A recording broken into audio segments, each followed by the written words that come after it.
Hi, this is a tutorial on how to pay with Bitcoin Lightning at a store that accepts Bitcoin as payment. Once you are ready to pay, please indicate to the cashier that you would like to pay using Bitcoin. They will then issue you with a QR code which you can scan using the ChainEX app. The ChainEX app makes it quick and easy to pay using Bitcoin.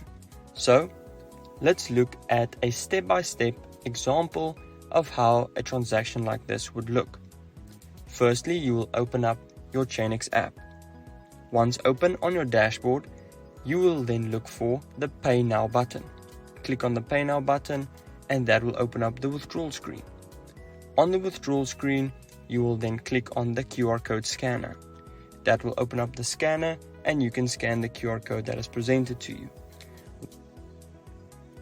Here you can see that it is a normal scanner like any other QR code scanner.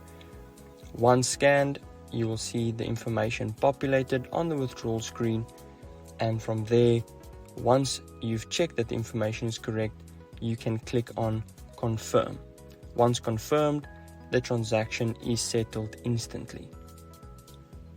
There you go, you've just paid with Bitcoin.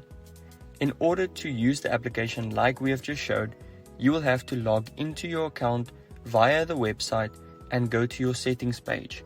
Scroll down all the way to the confirmation of withdrawals for Bitcoin Lightning payments. You can then enter an amount which you allow daily for Bitcoin Lightning payments to be processed without requiring confirmation emails or 2FA codes. You can set the limit up to 2,000 Rand per day that can be processed. Bitcoin Lightning payments were made to be quick and easy. This function allows for that to happen. Thank you so much for watching. If you are interested in accepting Bitcoin as payment in your store or business, please reach out to our support team.